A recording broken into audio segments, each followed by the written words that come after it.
hip-hop was definitely social and something that I was doing for fun and as an outlet, dancing, at lunchtime, or nutrition, or writing rhymes and kind of freestyling with my friends. In junior high school, it was more of a recreational thing.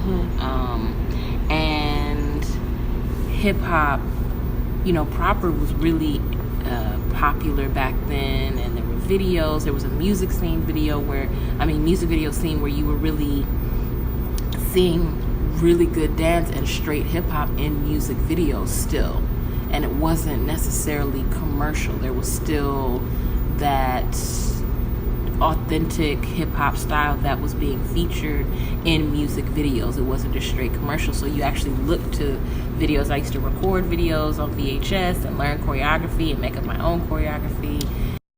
Hip-hop has gone through different phases. So then we got into the more blingy, kind of opulent era of hip-hop in terms of what the music was talking about. And so the dance also started to change a bit in terms of things being more commercial, more flashy, and less about that kind of underground hip-hop movement being featured in videos and commercially. And so then it started to change because you also had pop groups that were using hip-hop dancers and hip-hop choreographers behind them, like NSYNC, you know what I mean, and Backstreet Boys. So the kind of music that hip-hop was being done to also started to change and open up where hip-hop was being done to pop music and not just hip-hop music. So the actual aesthetic of it started to change, and it became more of the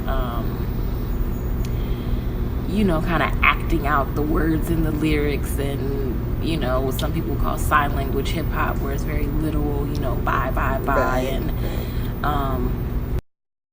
and then when I got to Rennie's company, it's the first time that I actually started studying and learning house and locking and popping and b-boying. So the focus was just different. We were training with him, but we were training for a concert dance setting. But outside of that, my interest was sparked. So I was going back and forth between Philly and LA, and every time I would go back to LA, I would seek out people to study with on my own. So I was studying and taking class with Sugar Pop, or I would come back for Philadelphia and study with Mr. Wiggles, or just anybody I could connect with. I never had any I don't even think about that in those terms of being a woman in hip-hop. I just think of myself as a practitioner of hip-hop culture. I'm, a hip-hop dancer, but more a practitioner of the culture, and grew up in the culture, and, but no, nobody's ever really, because at the end of the day, it comes down to the dance, and, I'm a very humble person, but, if nothing else, I know I can dance. You know what I mean? So it's just finding that balance of how to use your voice.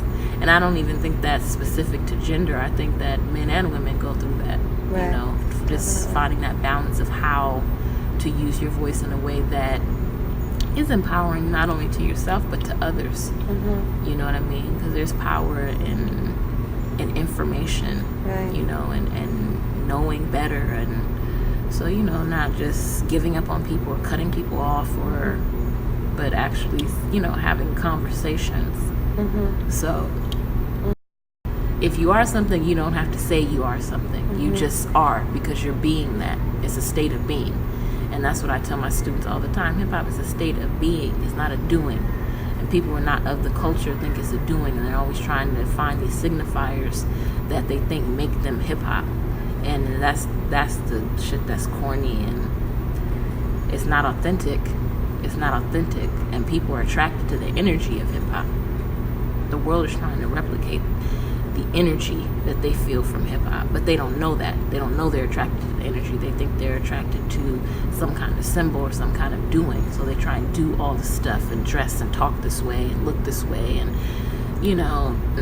dance this way, and they think that that's hip-hop, and it's not. It's a consciousness.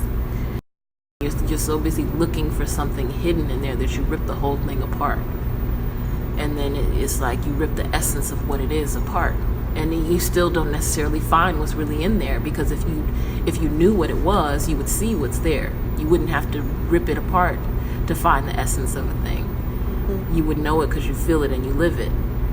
So people who are unfamiliar, they feel like they need to strip everything down and, like, you know, look inside to try and find the meaning and the brilliance and the intellect, and it's already there. It's right there.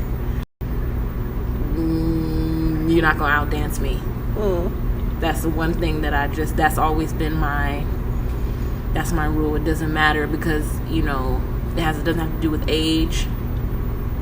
It doesn't have to do with ability all the time.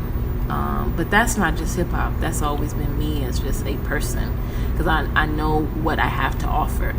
So if I'm in a room, it doesn't matter who I'm in a room with, I'm always going to offer something that is different, or a combination of things that's different from what anybody else is offering in there. And I think that's with everybody. Everybody has that.